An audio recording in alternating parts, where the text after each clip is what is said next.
Hello students, good afternoon. Welcome to coil coaching classes. तो कैसे हैं आप सब? होप सो सब ठीक होंगे बच्चों। तो कल जो है मैंने आपका सेल वॉल टॉपिक लिया था, तो आज जो है मैं आपका न्यूक्लियस लेने वाली हूँ, जो कि एक सेल का ही ऑर्गेनेली है और बहुत ही इंपॉर्टेंट ऑर्गेनेली है। ठीक है, तो न्यूक्लियस को सबसे पहले जो है डिस्कवर किसने किया था? रॉबर्ट ब्राउन ने किया था। कब किया था? 1831 में। ठीक है, डिस्कवर्ड बाय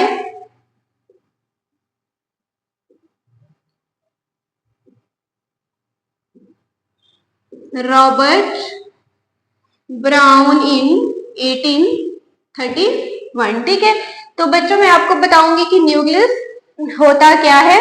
न्यूक्लियस जो है बेसिकली डबल मेम्ब्रेन स्ट्रक्चर होता है, जो कि जेनेटिक इंफॉर्मेशन को कैरी करता है। ठीक है,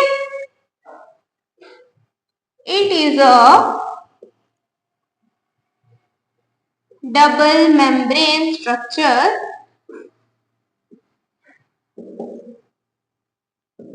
which carry genetic इंफॉर्मेशन। ठीक है, तो मैं आपको ये वन बाय वन बताऊंगी जेनेटिक इंफॉर्मेशन का मतलब होता क्या है। ठीक है, तो ये मैंने स्ट्रक्चर बनाया हुआ है न्यूक्लियस का, तो मैं इसके बारे में थोड़ा सा पहले आपको बता दूं। ठीक है, जो ये आउटर कवरिंग मैंने बनाई हुई है, it is called nuclear membrane. ठीक है, या फिर आप बोल सकते हो न्यूक्लियर एनवल। ठीक है, और ये जो है अंदर से भी कवर होती है, बाहर से भी कवर होती है। किससे कवर होती है? ये फॉस्फोलिपिड बाइलेयर से। ठीक है, या आप ये बोलोगे it is made up of lipids.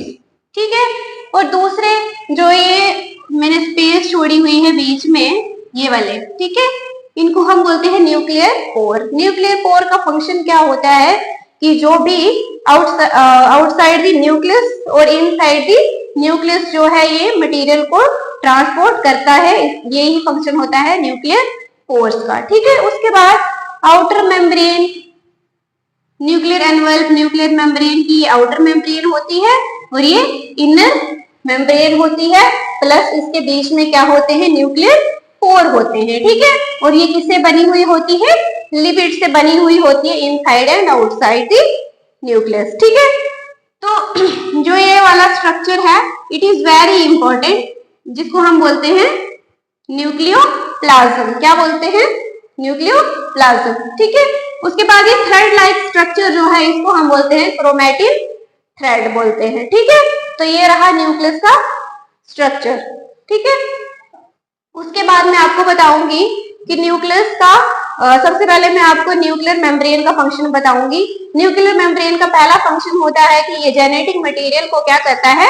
Carry करता है। ठीक है, कंटेन करता है जेनेटिक मटेरियल को।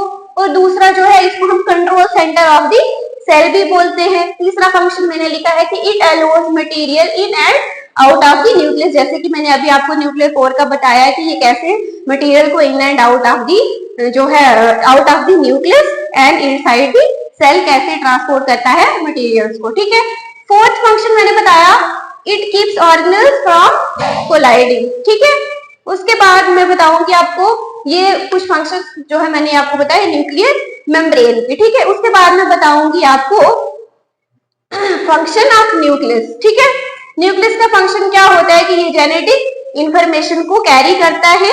उसके बाद जो है ये क्या करता है? प्रोटीन और एंजाइम सिंथेसिस को भी कंट्रोल करता है। ठीक है, देन थर्ड फंक्शन है control of cell division and cell growth. ठीक है, फोर्थ फंक्शन आ गया कि डीएनए, आरएनए और राइबोसोम्स को क्या करता है? ये स्टोर करता है। तो बच्चों ये मैं आपको वन बाय वन बताऊंगी। राइबोसोम्स का पूरा एक लेक्चर होगा, उसमें मैं आपको बताऊंगी राइबोसोम होता क्या है। ठीक है, उसके बाद प्रोडक्शन करता है राइबोसोम्स की। उसके बाद देन लास्ट फंक्शन आता है transcription of the mRNA to the protein. ठीक है, तो ये कुछ फंक्शंस थे न्यूक्लियर मेम्ब्रेन और प्लाज्म ये सॉरी न्यूक्लियस के। ठीक है, तो उसके बाद में रब करती हूँ, इसको आप स्क्रीनशॉट ले सकते हो। ठीक है,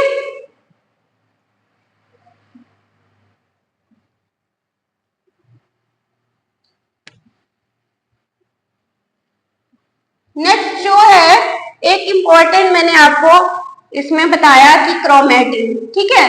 तो क्रोमेटिन क्या होते हैं ये मैं आपको बताऊंगी। तो बच्चों क्रोमेटिन का काम क्या होता है, ठीक है।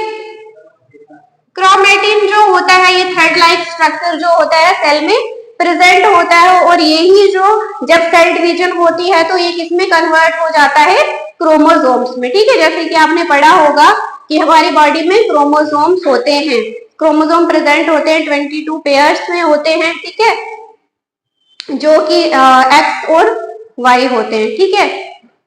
तो जब क्रोमेटिन ऐसे नॉर्मल कंडीशन में थ्रेड में ही प्रेजेंट होते हैं और जब डिवीजन होती है तो ही जो है क्रोमेटिन किसमें आ जाते हैं, क्रोमोसोम्स में, ठीक है। ये स्ट्रक्चर है किसका, क्रोमोसोम्स का, इस तरह से होता है, ठीक है। उसके बाद जो होता है क्रोमोसोम्स जो होता है, क्रोमोसोम्स का काम क्या होता है, इनहेरिटेंस कैरेक्टर को ये क्या करता है, कैरी करता है, किसके लिए, डीएनए के लिए, ठीक है। तो डीएनए से ही बना होता है क्रोमोसोम्स, ठीक है, आपने ये याद रखना है। तो डीएनए क्या होता है, डीएनए की फुल फॉर्म होती है डीऑक्सी राइबो न्यूक्लिक एसिड, ठीक है। इस तरह का स्ट्रक्चर होता है क्रोमोसोम्स का, ठीक है। तो अब क्रोमोसोम्स किससे बनते हैं, क्रोमोसोम्स डीएनए से बनते हैं, ठीक है। तो डीएनए क्या होता है, DNA is the complete set of gene, ठीक है। तो डीएनए किससे बनता है, जीन्स से बनता है, ठीक है। तो ये आपको क्लियर हुआ, मैं 1 बाय 1 जो है आपको डायग्राम बना के दिखाऊंगी, ठीक है, तो समझाती हूँ डायग्राम के थ्रू, ठीक है। क्रोमेटिन का जो होता है मेन रोल होता है, ठीक है, it is very important part of the nucleus, ठीक है। तो ये मैंने बनाया है न्यूक्लियस, न्यूक्लियस के अंदर सेल, ये न्यूक्लियोलस, ठीक है, ये chromosomes, then this is DNA. अब क्रोमोसोम्स का तो मैंने बताया आपको, ठीक है। तो क्रोमोसोम्स जो होते हैं वो किससे बने होते हैं, डीएनए से होते हैं, ठीक है। ये जो है डबल स्टैंडर्ड होता है, ठीक है, जिससे आपको क्या पता चलता है कि जैसे अगर आप अपने पेरेंट्स के साथ रिजेंबल करते हो कि ये आईज मैच हो गई, कभी कभी आपको बोला जाता है ना कि आपके पेरेंट्स, आपकी आईज आपके पेरेंट्स के साथ मैच करती है, आपकी हाइट आपकी मम्मा की जैसी है, ठीक है। तो इस तरीके से जो है ये आपको कौन बताता है, ये डीएनए बताता है, या फिर आपकी आईज का स्ट्रक्चर कैसा है, या फिर जो फर्दर ऑर्गेनिज्म जो बनेगा वो कैसा होगा, उसकी हाइट कितनी होगी, ठीक है। तो ये आपको जो है डीएनए बताता है। तो डीएनए जो है ये कंप्लीट सेट किसका होता है, जीन का, ठीक है। Gene is the complete set of DNA. तो डीएनए की फुल फॉर्म मैंने आपको पहले बता दी है, डीऑक्सीराइबोन्यूक्लिक एसिड, ठीक है। तो ये था आज का आपका टॉपिक न्यूक्लियस। होप सो आपको समझ आई होगी, अगर नहीं भी आई होगी तो आप कमेंट सेक्शन के थ्रू मुझे बता सकते हो। तब तक के लिए bye bye, take care and thank you so much.